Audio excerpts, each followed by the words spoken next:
Proverbios capítulo 9 y verso 10. El temor del Señor es el principio de la sabiduría y el conocimiento del Santísimo es entendimiento. Dios quiere que nosotros no le conozcamos solamente como Señor y Dios, pero Dios también quiere que nosotros le consideremos a Él como un amigo íntimo que tiene misericordia y piedad de pecadores. Así que yo voy a retarle esta mañana a que usted permita que sus mentes sean expandidas, que su corazón sea agrandado al empezar a ver a este Dios como Él desea que nosotros le veamos. Amén. Bienvenidos, hermanos, en el nombre del Señor. Quiero que abra su Biblia conmigo al capítulo de Romanos, capítulo 11. Si nosotros tenemos el conocimiento de Dios, que Dios a través de su palabra y su Espíritu nos da, es la base, el fundamento para el crecimiento espiritual. ¿Cuántos queremos crecer en el Señor? ¿Cuántos queremos crecer en el conocimiento del Señor? ¿Cuántos queremos crecer en el temor del Señor? Sabe que eso es algo que viene a través de aquellos que se acercan al Señor y buscan al Señor. Yo lo voy a animar esta mañana. Empezamos esta enseñanza de esta serie, ¿Quién es Dios? De la sabiduría. Vamos a hablar de la sabiduría de Dios. Padre, del nombre de Jesús, te invito, Señor, que tú vengas, Espíritu Santo, exaltes a Cristo en medio de nuestra congregación, de aquellos que escuchan esta mañana, Señor. Te pido que los atraigas, que los acerques cada día más a ti. Padre, gracias, Señor, te damos por tu palabra, que es viva y es eficaz, más cortante que una espada de dos filos, dice tu palabra, Señor, que discierne los pensamientos, Señor, de nuestros corazones, nuestra mente. Gracias te damos que en esta mañana podemos acercarnos a ella y con plena confianza creer, Señor, que la revelación que tú nos das es la verdad, porque tú eres el Dios verdadero y el Dios vivo. Y en esta mañana te invitamos, Espíritu Santo, ven y llévanos, Señor, a través de esta palabra para conocerte aún más de lo que hoy te conocemos. En el nombre de Jesús, amén y amén. Gloria al Señor. En Romanos capítulo 11... y en el versículo 25, Pablo en este capítulo ha estado hablando acerca de el plan de Dios con la nación de Israel. Y después que ese pueblo, ¿verdad?, falló a Dios, que Dios los envió a la cautividad, Dios tornó su mirada a los gentiles. Pablo dice y habla de que Dios está tratando con ambos de estos grupos, judíos y gentiles. Y nos da una indicación del plan de Dios, lo que Dios tiene y ha planeado, ¿verdad?, concerniente a estos dos grupos, los judíos y todos los demás, los gentiles, las naciones. Y en el versículo 25 llega y dice esto: porque no quiero, hermanos, que ignoréis este misterio, para que no seáis arrogantes en cuanto a vosotros mismos, que ha acontecido a Israel endurecimiento en parte, hasta que haya entrado la plenitud de los gentiles. O sea, Pablo está diciendo, en el plan de Dios, Israel fue endurecido en parte, ahora está ciego, muchos de ellos, dice, en parte. Y digo esto, dice, para que no sean arrogantes. Dice, este acontecimiento de endurecimiento es en parte hasta que haya entrado la plenitud de los gentiles. O sea, hasta que Dios haya terminado con los gentiles y llamando un pueblo de los gentiles, como dijo Pablo en el libro de los Hechos. Versículo 26, y luego todo Israel será salvo, como está escrito, vendrá de Sión el libertador, que apartará de Jacob la impiedad. Y este será mi pacto con ellos, cuando yo quite sus pecados. Así que en cuanto al evangelio, dice, son enemigos, o sea, los judíos son enemigos por causa de vosotros. Pero en cuanto a la elección de Dios, Dios los eligió a ellos como el pueblo antiguo, son amados por causa de los padres, porque irrevocables son los dones y el llamamiento de Dios. Pues como vosotros también en otro tiempo erais desobedientes a Dios, Ahora habéis alcanzado misericordia por la desobediencia de ellos. Note el plan de Dios. Así que también estos ahora han sido desobedientes, para que por la misericordia concedida a vosotros, ellos también alcancen misericordia. Porque Dios sujetó a todos en desobediencia para tener misericordia de todos. Dios sujetó a judíos y a gentiles. Dice a todos, no importa quién sea, en desobediencia, para que pudiera tener misericordia de todos, judíos y gentiles. Oh profundidad, note, de las riquezas de la sabiduría y de la ciencia de Dios. Cuán insondables son sus juicios e inescrutables sus caminos. Porque ¿quién entendió la mente del Señor? ¿O quién fue su consejero? ¿O quién le dio a él primero para que le fuese recompensado? Porque de él y por él y para él son todas las cosas. A él sea la gloria por los siglos. Amén. Ahora, Pablo explica que en este desarrollo del plan de Dios para ambos judíos y gentiles, Dios tiene profundidad de sabiduría que nosotros no podemos entender y comprender completamente y enteramente. Y Pablo dice, este es el Dios sabio, este es el Dios omnisapiente, el Dios que todo lo sabe, el Dios que todo lo entiende, el Dios que tiene toda sabiduría. Y de este Dios vamos a indagar en la Escritura. Porque como dije, cuando nosotros podemos conocer a Dios como Él es y como Él se ha revelado y como Él quiere que nosotros le conozcamos, entonces podemos nosotros tener un crecimiento y un acercamiento a Dios que nos va a beneficiar, no importa quién seamos. Hablando de la sabiduría, ¿qué es la sabiduría? El diccionario nos dice que la sabiduría es la capacidad, escuche, de juzgar correctamente y luego seguir el curso de acción más sensato o más prudente. Poder nosotros tener la capacidad de analizar o juzgar correctamente, dice, y luego, basado a eso, seguir el curso más sensato en cualquier decisión o procedimiento que nosotros hagamos. La sabiduría tiene que ver con el conocimiento y la experiencia. En otras palabras, las personas que son sabias ven el panorama general y toman buenas decisiones. Puede decir amén. Una persona sabia es una persona que analiza el panorama como digo en general y luego a base de eso, de su conocimiento de la situación y su experiencia, puede tomar buenas decisiones. Ahora, ¿cómo lo hace? La sabiduría se basa en el conocimiento, en la experiencia y la comprensión. Tres cosas: el conocimiento, la experiencia y la comprensión. Y por eso, por regular, se dice, la Escritura enseña que los jóvenes son incautos o inexpertos o simples o faltos de entendimiento. ¿Por qué? Porque carecen de sabiduría. Y todos nosotros en ciertas maneras somos incautos, somos simples, somos faltos de entendimiento porque no tenemos toda sabiduría. Pero Dios no es así porque Él tiene toda sabiduría, es todo sabio. En el Salmo 111 y el verso 10, la Escritura nos dice eso. Salmo 11, y el verso 10. El principio de la sabiduría es el temor de Jehová. O sea, ¿dónde comienza la sabiduría? ¿Dónde inicia la sabiduría? Dice, el principio de la sabiduría es el temor de Jehová. Diga conmigo, el temor de Dios. Buen entendimiento tienen todos los que practican sus mandamientos. Buen entendimiento, aquí hablamos de el conocimiento que trae entendimiento, ¿verdad? Dice, tienen todos los quienes, los que practican, los que hacen, los que ponen por obra los mandamientos de Dios. Aleluya. Ahora note que aquí dice buen entendimiento.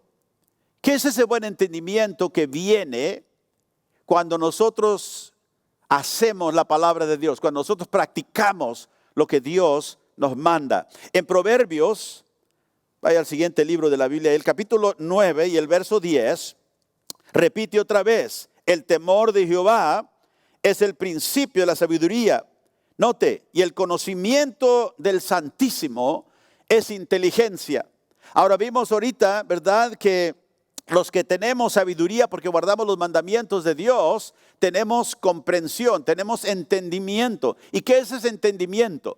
Ese entendimiento es el conocimiento que viene cuando usted conoce a Dios. Note, el conocimiento del Santísimo es que la verdadera inteligencia, la verdadera comprensión, el verdadero entendimiento viene cuando usted conoce al Dios que es santo. Aleluya. Por eso el temor de Jehová es en lo que inicia, lo que principia la sabiduría. Y una persona que no conoce a Dios, que no conoce al Dios santo, ¿verdad?, no puede tener sabiduría realmente para vivir. Por eso la vida se vive un desastre sin Dios. Aleluya. Porque solo aquellos que practican y hacen los mandamientos del Señor pueden captar entendimiento para vivir de tal manera que podemos agradar a Dios. Vaya conmigo al capítulo 11 otra vez más de Romanos.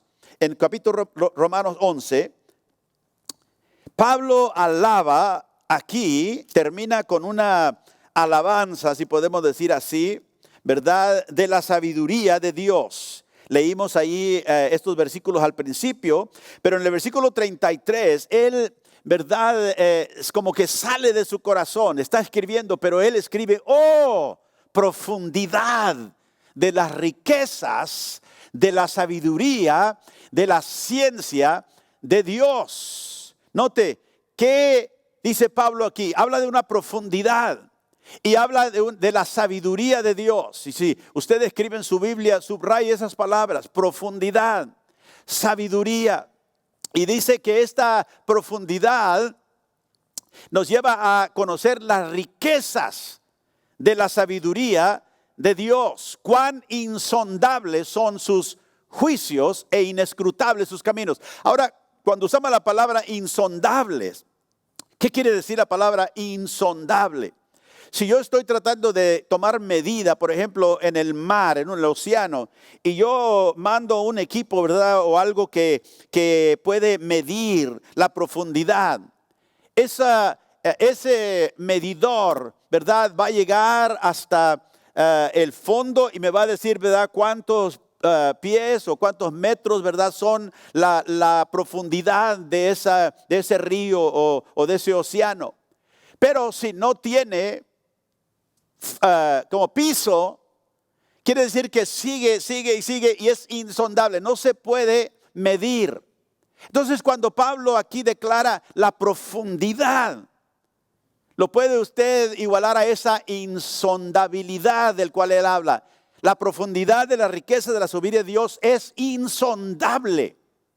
Y la palabra juicio ahí se refiere a ¿qué? A la sabiduría de Dios. Note, profundidad, sabiduría, insondable y juicios. Cuando hablamos de juicios, muchas veces tenemos solamente la idea de que, ¿verdad?, Dios va a juzgar el pecado. Pero un juicio es una determinación. Cuando un juez da un juicio, él da una decisión, ¿sí o no? Él da una determinación del caso, lo que se va a hacer. Entonces, cuando dice la Biblia que los juicios de Dios son insondables, quiere decir que las decisiones, los juicios de Dios no se pueden sondar, no son insondables. Y sus caminos, o sea, las veredas, los caminos que Dios toma, también dice son inescrutables. La palabra escrutable quiere decir que se puede conocer, se puede indagar, pero cuando es inescrutable, quiere decir que no se puede conocer. Los caminos de Dios son inescrutables. Los juicios o determinaciones o decisiones que Dios toma son insondables. Entonces, si nosotros nos ponemos a pensar de la sabiduría de Dios, primeramente vamos a entender que hay muchas cosas que Dios hace en su sabiduría que nosotros no podemos entender. ¿Sí o no? Sí. Si son insondables sus decisiones y Dios toma una determinación en tu vida, quiere decir que a veces tú no vas a saber por qué Dios hizo eso. Y muchas veces la gente, ¿verdad?, se tropieza en su caminar espiritual porque piensan que ellos tienen que conocer todo y saber todo y por qué Dios hace lo que hace. Y muchas veces nosotros nos equivocamos cuando hacemos eso. El Salmo 77, verso 19, el Señor dice esto: en el mar, dice, fue tu camino, hablando del pueblo cuando los pasó por el mar rojo, dice, en el mar fue tu camino, note, y tus sendas en las muchas aguas, y tus pisadas no fueron conocidas. Cuando Dios abrió el mar, dice, Él pasó por ahí porque llevó a su pueblo, dice, en el mar fue tu camino, pero tus pisadas nadie las puede ver.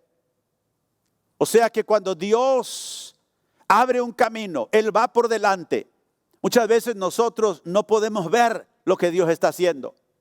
Nos lleva por el camino, pero no sabemos lo que está haciendo muchas veces. Por eso nosotros debemos no tratar siempre de entender, aunque Él nos puede dar entendimiento en ciertos casos, no lo hace siempre. Y nosotros no tenemos que entender todo para seguir a Dios, tenemos que confiar en Él. Sí podemos confiar, eso sí podemos hacer. El escritor cristiano A.W. Tozer, en uno de sus libros hablando de la sabiduría, el carácter de Dios, dijo estas palabras, se las quiero leer. Creer activamente, dijo, que nuestro Padre Celestial constantemente esparce a nuestro alrededor circunstancias providenciales que obran para nuestro bien presente y nuestro bienestar eterno, trae al alma una verdadera bendición. La mayoría de nosotros pasamos por la vida orando un poco, planificando un poco, compitiendo por puestos, esperando, pero sin estar nunca más seguros de nada. Y siempre con el temor secreto de perder el camino. Este es un trágico desperdicio de la verdad y algo que nunca le da descanso al corazón. Hay una mejor manera, dijo A.W. Tozer. Es repudiar nuestra propia sabiduría y tomar en su lugar la infinita sabiduría de Dios. Nuestra insistencia en ver el futuro es bastante natural, pero es un obstáculo real para nuestro progreso espiritual. Dios se ha encargado a sí mismo de la responsabilidad de nuestra felicidad eterna y está listo para hacerse cargo, de la gestión de nuestras vidas en el momento en que nos volvamos a Él con fe. ¿Qué está diciendo Tozer? Que nosotros queremos saber siempre todo, queremos ver el futuro, queremos verlo. Pero dice, este ejercicio es un ejercicio trágico, un desperdicio de la verdad y nunca trae descanso al corazón. ¿Cuál es el mejor descanso? Dijo, es confiar que Dios, el Dios en que servimos, Él se ha tomado en sí el cargo y la responsabilidad de cuidar de nosotros. Es lo que está diciendo. Y si nosotros podemos confiar, dice, nos podemos regresar a Él, dice, Él toma el cargo de gestionar nuestras vidas. Lo mejor cuando nosotros confiamos en Él. No podemos entenderlo todo, pero sí podemos confiar en un Dios que se ha revelado, que es más sabio que ninguna otra persona y sabe, porque tiene experiencia, aleluya, tiene conocimiento, ¿sí o no? Y puede tomar las mejores decisiones cuando nosotros no sabemos qué hacer. Dios ha apostado, si podemos decir así, su reputación, que Él cuidará de nosotros. Pensemos de eso. Dios ha puesto su responsabilidad como garantía de que Él cuidará de nosotros. Él ha puesto su nombre, su carácter, toda su persona. Y nos ha dicho, confía en mí. Fíate de Jehová, dije el proverbio, de todo tu corazón. No estribes en tu propia prudencia y Él enderezará tus veredas. Ahora, ¿Cuánto nosotros a menudo tomamos a Dios a su palabra? ¿Cuántas veces nosotros tomamos su palabra en la forma en que vivimos? ¿Cuántos nosotros tomamos la sabiduría de Dios encontrada en su palabra y la aplicamos personalmente? Cuando Jesús dijo en Mateo 6, no te afanes por el día de mañana, ¿cuántos de nosotros tomamos esa palabra en serio y decimos, Cristo, la sabiduría de Dios nos ha dicho que no nos afanemos?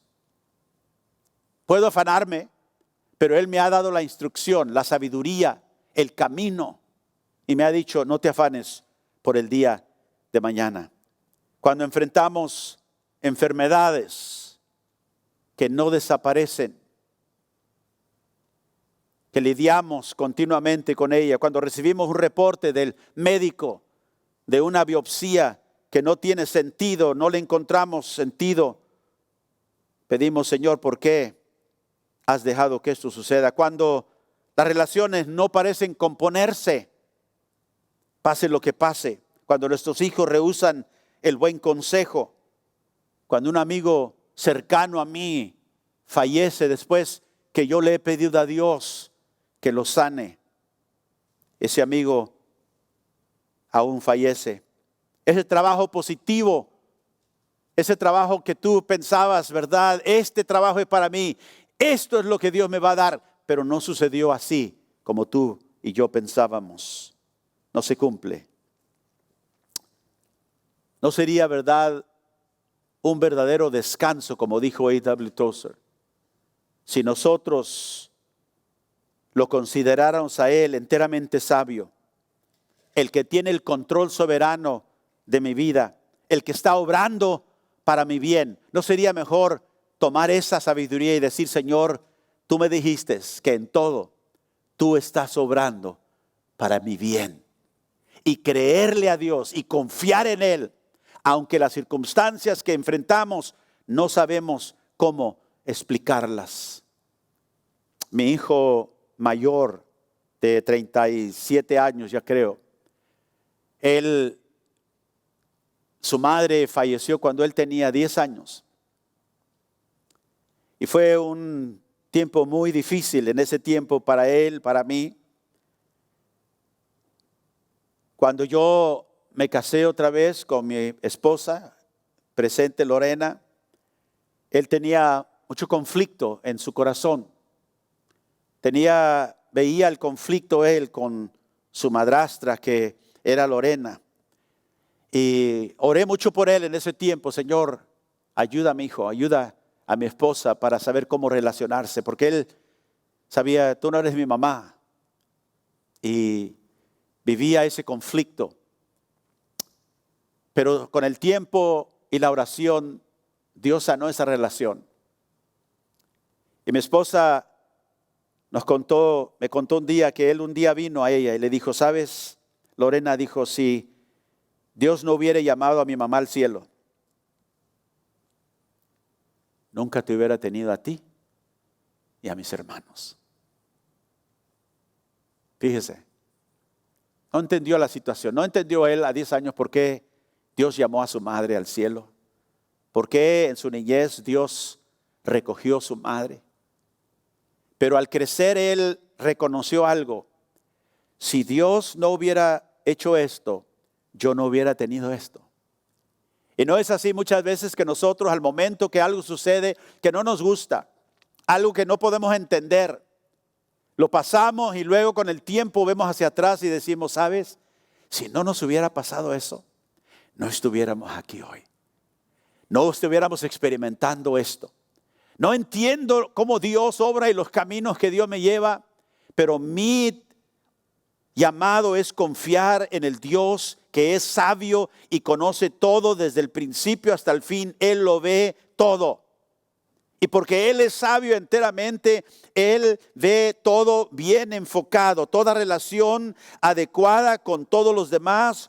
Por lo tanto, Él es capaz, escuchen hermanos, de obrar hacia metas predestinadas que Él ya tiene con una precisión impecable. Dios es sabio. ¿Se recuerda usted de José en la Biblia? Dios tenía un doble propósito para la vida de José, en lo que nosotros podemos entender en la vida de José que leemos en la Biblia. Dios tuvo ese doble propósito en el sabio trato con José, un joven que creció, que sus hermanos lo odiaban, lo entregaron, ¿verdad? Como esclavo lo vendieron. Pero Dios a través de los años tenía un propósito, aún en los eventos que sucedieron que él no pudo entender. Primero, Dios tenía el propósito de santificar personalmente a José, santificar su vida. Segundo, de criar en él o de obrar en él por medio de sus eventos, su sabiduría de Dios, para que José pudiera ser un vaso útil para él en su propósito, del cual José realmente ni estaba enterado. Y cuando él al final es llevado por Dios a través de una serie de muchos sufrimientos, cárceles, falsas acusaciones, Dios lo eleva para ser el líder más poderoso, menos el faraón, en la tierra de Egipto. Y cuando él se encuentra con sus hermanos una vez que vienen buscando, ¿verdad?, de Egipto comida, porque había una hambría en ese tiempo en la tierra de Israel, él se encuentra con ellos. Ellos no lo conocen, pero él sabe quiénes son. En Génesis capítulo 50 y el verso 20, José dice estas palabras: vosotros pensasteis mal contra mí, mas Dios lo encaminó ¿a qué? A bien. Mire, el pensamiento y la maldad en contra de mí, Dios lo encaminó. Acuérdense lo que leímos en Romanos 11 y en el libro del Salmo. Tus caminos, tus pasos, nadie los conoce. Y José aquí, ¿verdad?, está ahora en un lugar donde Dios lo había preparado a través de los eventos que pasó para llegar a este punto. ¿Con qué fin? Dios encaminó la maldad de ustedes. Sí, yo tuve que sufrir, pero es un camino que aunque yo no entiendo, Dios lo encaminó para mi bien, para hacer lo que vemos hoy, dijo, para mantener en vida a mucho pueblo. Dios tenía un propósito del cual José no sabía nada. Y a través de todo lo que él había pasado, Dios lo encaminó y lo trajo aquí, porque aquí yo te necesito. Y escúcheme, era el sabio plan de Dios. Y ninguna otra situación, ningún otro evento pudiera ser más sabio que el evento y los eventos que Dios trajo a este hombre llamado José. ¿Por qué? Porque Dios es sabio en una abundancia de sabiduría. No sabio poquito, no es sabio poquito, es sabio enteramente. Recordamos también al apóstol Pablo. Vea conmigo en 2 de Corintios capítulo 12, donde él habla acerca de su aguijón en la carne. Pablo dice en 2 de Corintios 12, verso 7, y para que la grandeza de las revelaciones no me exaltase desmedidamente, me fue dado un aguijón en mi carne, un mensajero de Satanás que me abofetee, para que no me enaltezca sobremanera. Respecto a lo cual 3 veces he rogado al Señor que lo quite de mí. Y por eso dije, a veces nosotros pasamos por caminos, Dios nos lleva a través de una vida donde recibimos reportes que nos desaniman, no entendemos. Lidiamos con enfermedades a veces que rehúsan irse y oramos y creemos a Dios, pero pasamos por ellas y no entendemos, Señor, ¿por qué me tienes aquí? Pablo pasó por tal evento en su vida y aquí lo escribe y dice, para que no me exaltase desmedidamente. ¿Qué dice verso 7? Me fue dado un aguijón en mi carne.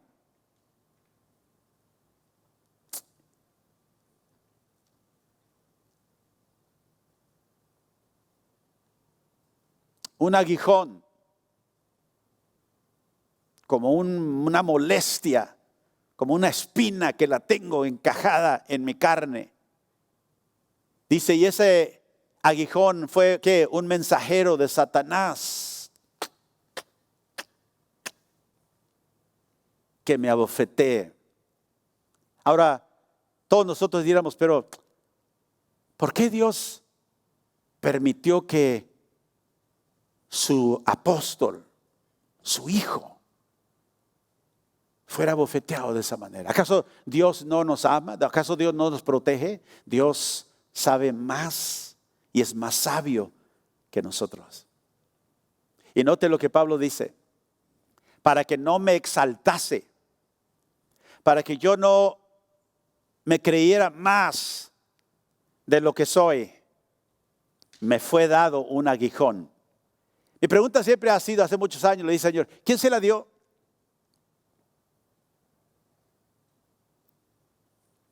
Si usted se pone a pensar el fin de ese aguijón, ¿por qué vino? Pablo nos dice, para que yo no me exaltara.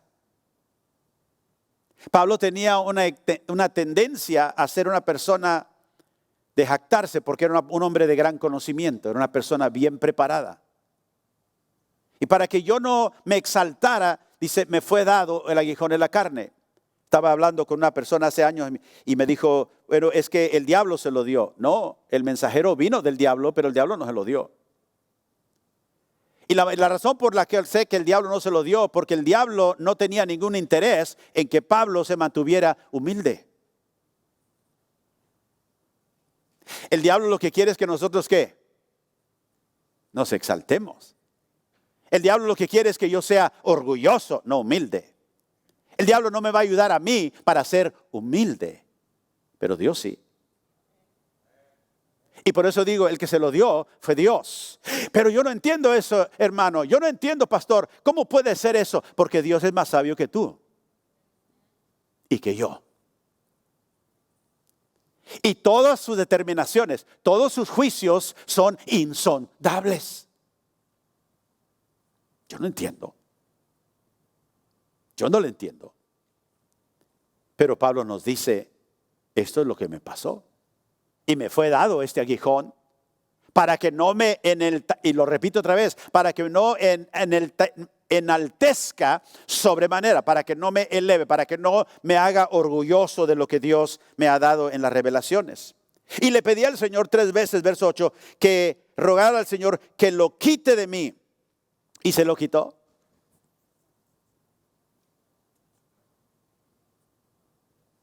Pero es que yo he orado a Dios, yo le he dicho a Dios lo que Él tiene que hacer, porque yo sé lo que Él tiene que hacer.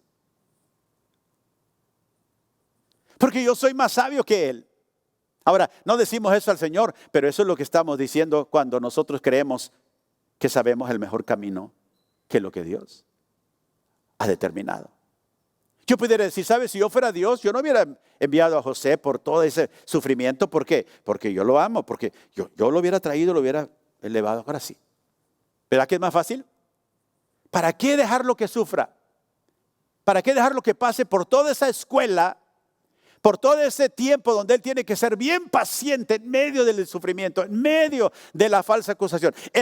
¿Por qué es que Dios lo expuso a eso? Porque Dios es más sabio que nosotros. Y los caminos que Él escoge para nosotros son insondables. Sus decisiones, sus juicios son inescrutables. Y por eso dije al principio, nosotros queremos entenderlo todo. Y ahí David Wilson nos dice, no, tú no puedes entenderlo todo, pero tú puedes sí confiar en el Dios que tiene toda sabiduría. Respecto al cual dice, yo le pedí al Señor, le rogué al Señor que lo quite de mí. ¿Y qué le respondió el Señor? El Señor me dijo, bástate mi gracia. Mi gracia es suficiente para ti. ¿Por qué? Porque, y esto tenemos que aprender todos, porque mi poder, el poder de Dios, se perfecciona en la debilidad. Por tanto, dice Pablo, de buena gana, aprendí que cuando yo tengo debilidades, es el tiempo donde Dios puede perfeccionar su poder en mí. La debilidad aquí a la cual Pablo se refiere en el contexto que ha escrito esto, es la debilidad de su tendencia a ser orgulloso, a que se le levante y se le exalte su propia importancia y conocimiento. Acuérdense, él había recibido tremendas revelaciones de Dios. Y él podía haber salido, y lo dice en su carta aquí, lo dice, ¿verdad? Las revelaciones que yo he recibido, las recibí en el tercer cielo. Ningún hombre ha oído lo que yo he oído. Y fuera para decir, ustedes no saben nada, escúcheme a mí, yo sé. Y la tendencia de él era exaltarse, era levantarse él mismo. Y Dios sabía eso. Y Dios sabe tus debilidades. Y Dios sabe por qué a veces te lleva por la escuela que Él te lleva, porque Él te conoce mejor que tú. Y el apóstol Pablo, para que no me enaltezca, me fue dado este aguijón y continuamente me bofetea. Y yo creo, esto es personal, que cuando él salía a predicar el evangelio, lo dice en el capítulo anterior, en el capítulo 11, usted puede leerlo, donde quiera que él iba, algo venía y lo molestaba siempre. Cuando él enseñaba la palabra, ¿quién venía? Los judaizantes, los judíos que creían, ¿verdad?, que la salvación a través de la ley venían y continuamente molestaban a las iglesias que él estaba fundando y lo bofeteaban donde quiera él le iba, ahí estaban y le caían. Y Pablo decía, Señor, para esto. Y él en su debilidad dice, de buena gana me gloriaré. Más bien ¿en qué? En mi debilidad. Yo sé que tengo esta tendencia. Pero cuando yo me glorío en mis debilidades, en mi incapacidad de ser o hacer como Dios siempre quiere, dice, para que repose sobre mí el poder de Cristo. Tú y yo nunca vamos a conocer el poder de Dios hasta que no reconocemos nuestras debilidades y decimos, Señor, tú tienes toda la razón en tratar conmigo como lo haces, porque tú me conoces mejor que yo me conozco a mí mismo. Y Pablo reposa en la gracia de Cristo, aunque el aguijón sigue ahí y no se va. Y tenía el propósito dúo también, como dije, de José. Tenía el propósito doble, aquí también con Pablo, mantener la humildad. ¿Y cuál era el otro? Manifestar el poder de Cristo en su vida mortal. Para que Cristo se glorifique en mí. La sabiduría de Dios es inescrutable, insondable. Tú y yo nunca vamos completamente a entender todos los caminos de Dios en nuestra vida. Y sabe que la sabiduría, hemos hablado de lo que es, pero déjeme decirle lo que no es. Porque muchos piensan que si tienen la sabiduría de Dios, si tienen el don de sabiduría o sabiduría de Dios impartida a ellos, que de alguna manera u otra ellos deben de saber todo el por qué Dios hace lo que hace o por qué Dios ha permitido lo que ha permitido. Y este es un grave error, hermano. La sabiduría de Dios no siempre nos da a entender el por qué Dios hace lo que hace, sino que nos lleva solamente a creer en quién Él es y a confiarle por lo que Él es. Yo creo que Dios es sabio en todo. Y mi vida la sujeto a Él, entienda o no entienda el camino por el cual Él me lleva. Porque yo confío que Él tiene propósitos mucho más de lo que yo puedo entender. El escritor J.I. Packer dio una ilustración acerca de lo que la sabiduría no es.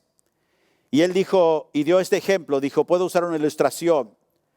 Si usted es un entusiasta, dijo, de los trenes, le gustan los trenes, los ferrocarriles, dice, y usted se para al final de un andén en la estación ferrocarrilera usted verá muchos movimientos de trenes que llegan y que van y que algunos avanzan, otros se quedan quietos, otros cambian de vías. Y se verá gran parte de la actividad. Y a través de ver la actividad de los trenes, usted puede formar más o menos una idea general de lo que está sucediendo. Pero dice ahora, si usted tiene el privilegio de que lo lleven o lo suban o tenga acceso a la caja de señales eléctricas, de donde se dirigen los trenes en esos andenes. Y si usted va a ver ahí una pared con muchas luces, que son, ¿verdad?, las identificaciones de los trenes y cómo se mueven, cómo van. Usted va a poder ver, entrar a esa caja de señales, usted podrá discernir el por qué este tren se detuvo, este tren viene a cierta velocidad, este tren cambió, ¿verdad?, de carril, y usted podrá ver el panorama mayor desde de esa posición, ¿verdad?, ventajosa de aquellos que controlan los movimientos de los trenes. Y dijo, algunos cristianos pensamos que eso es lo que sucede cuando Dios nos imparte sabiduría o nos da el don de sabiduría. Si solo pueden obtener la sabiduría de Dios, algunos piensan, me acercará más a Dios, entraré yo en esa, por decir, caja de señales, ¿verdad?, donde Dios controla todas las cosas y podemos discernir por qué Dios hizo esto, por qué Dios hizo lo otro, por qué no hizo esto y por qué no hizo lo otro. Y Dios les aclarará por qué Él está llevando las cosas a cabo y cómo todas funcionan para su bien.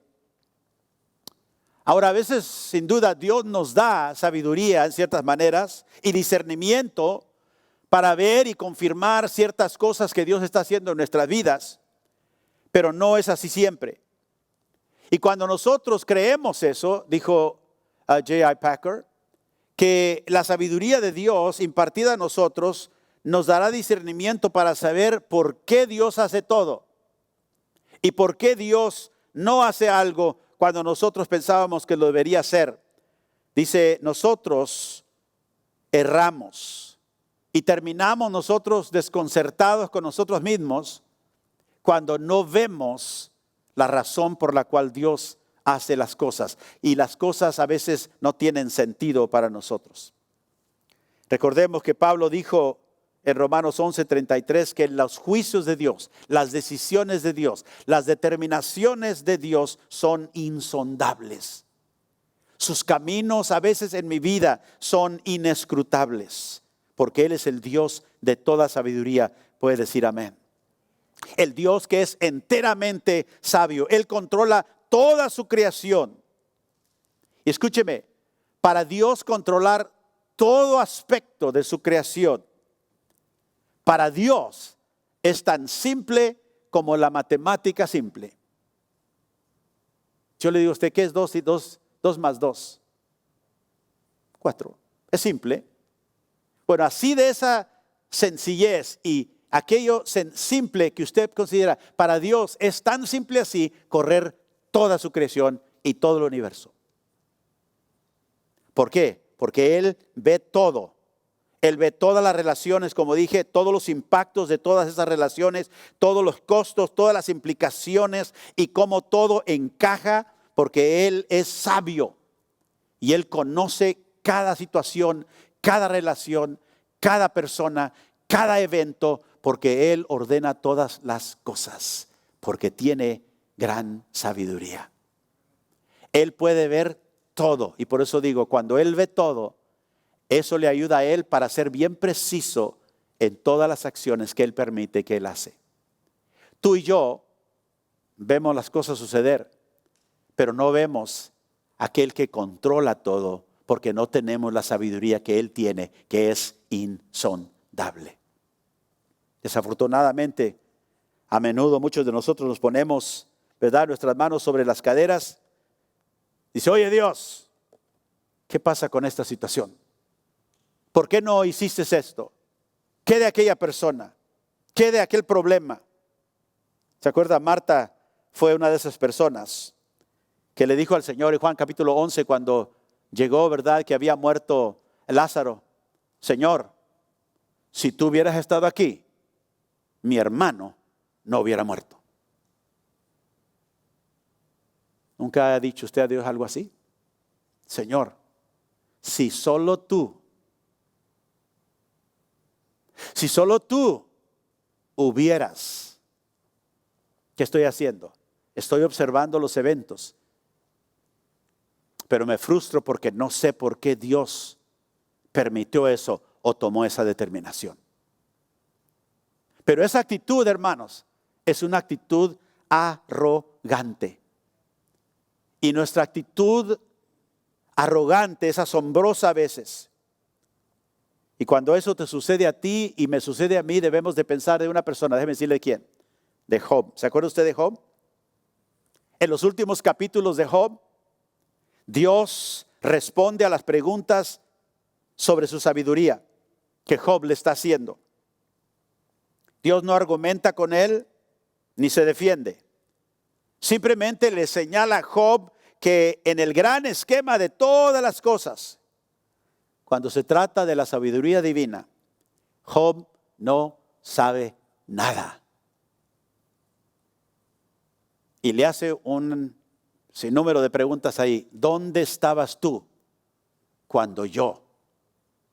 ¿Dónde estabas tú cuando yo hice esto? ¿Dónde estabas tú cuando yo fundé la tierra? ¿Dónde estabas tú? Contéstame. Y sabemos que Job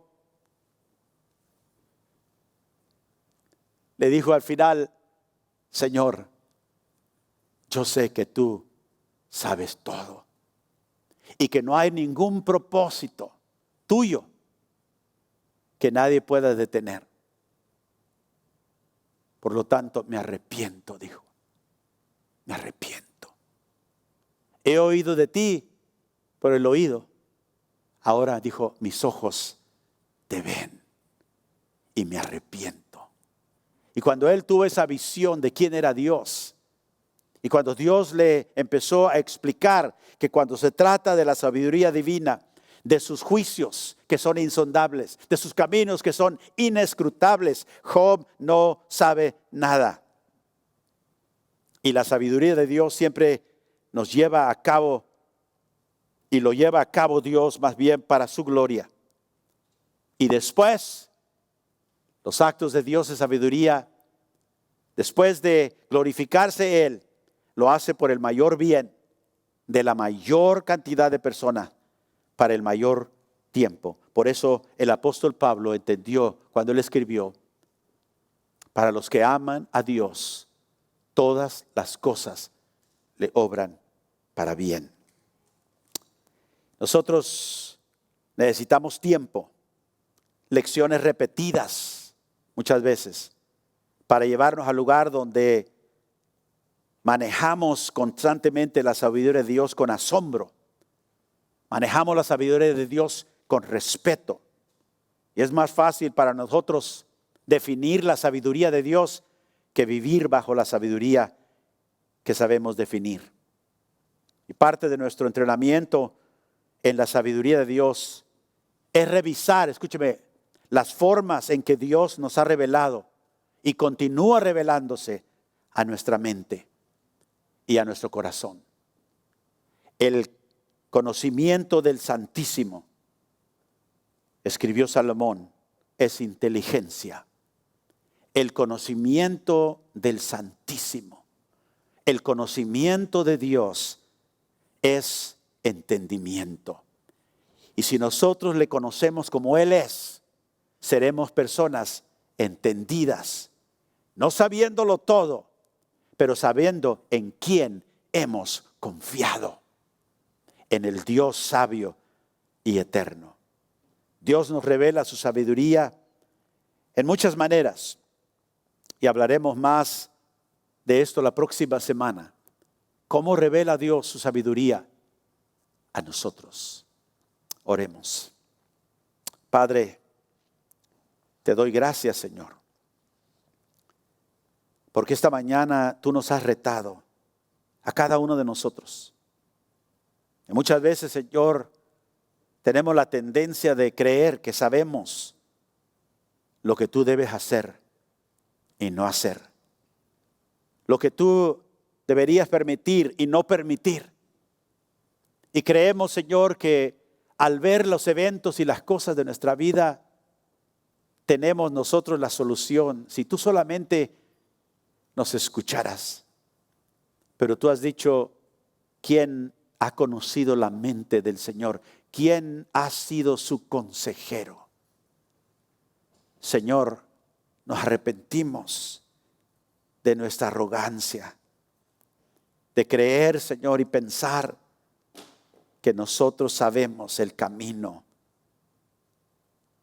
Pero aún tú nos has dicho que en todo nuestro caminar, nuestra responsabilidad es confiar en ti de todo nuestro corazón y no confiar en nuestra propia prudencia.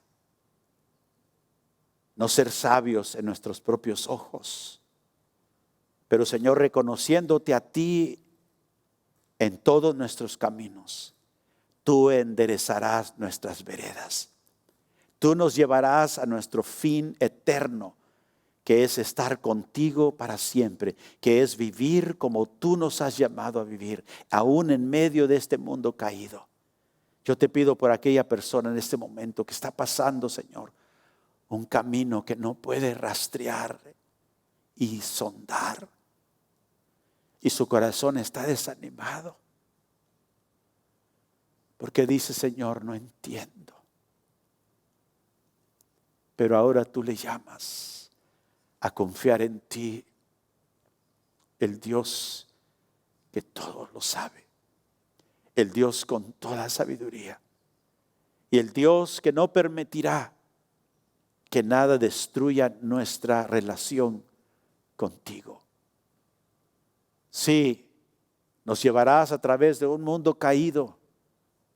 A veces, Señor, llevándonos en largos tiempos de esperanza o de esperar sin ver ningún cambio, ninguna solución.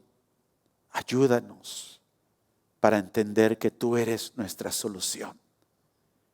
Tú eres nuestro todo en todo, Señor. Y perdónanos si hemos sido arrogantes. Tú sabes lo que yo necesito en mi vida.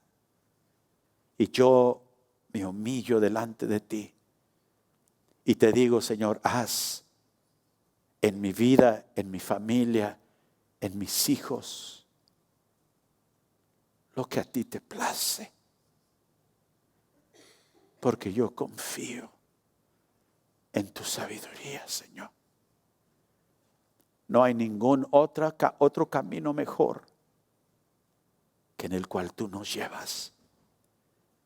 Porque tú determinas sabiamente las determinaciones y las cosas que tú permites en nuestra vida. Creemos en ti. Dígale, creo en ti, Señor. Confío en ti con todo mi corazón.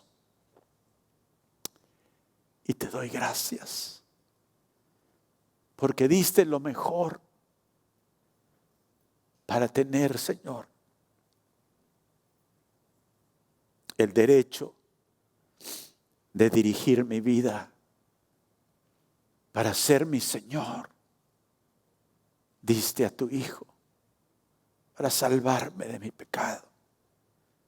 Y ahora en tu sabiduría tú obras en mí, que necesito tanto de ti, para asemejarme a Cristo, Señor. Todavía hay mucho territorio que cubrir. Ayúdame. Y que aunque como el apóstol Pablo esté pasando tiempos que no entiendo, tiempos de aguijón, donde he clamado, quita, Señor, esto de mí. Ahora escucho tu voz.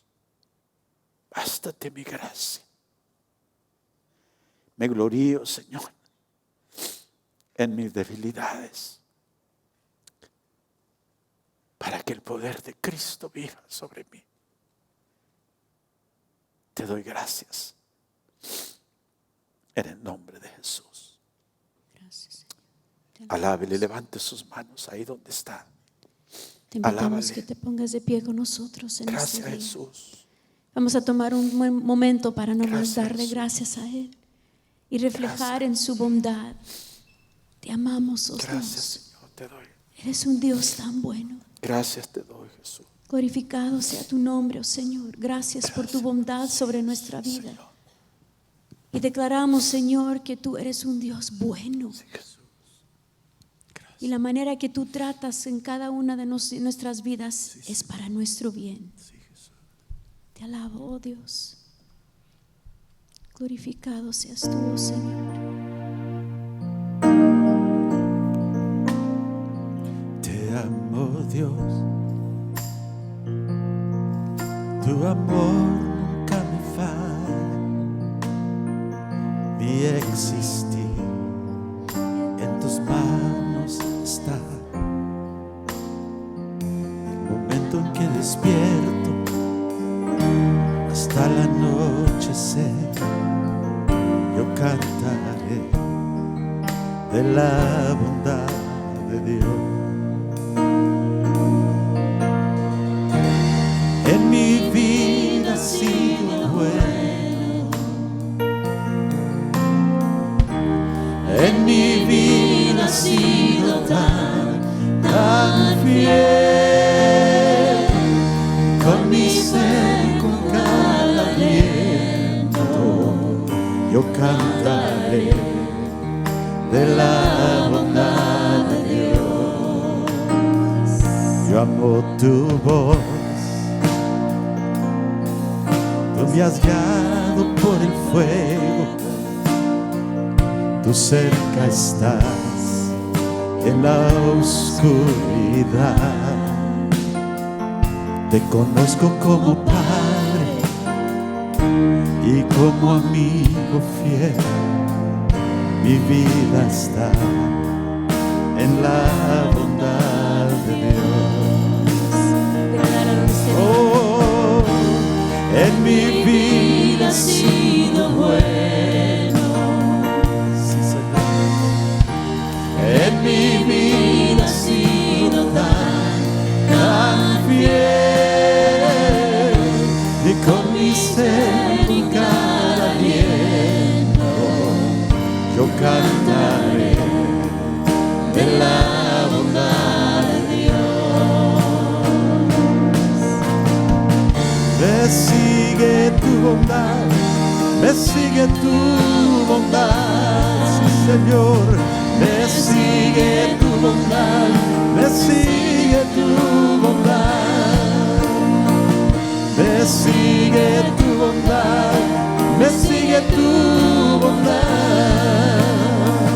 Me sigue tu bondad, me sigue tu bondad. Todo lo que soy te lo entrego hoy, a ti me rendiré. Me sigue tu bondad, me sigue tu bondad.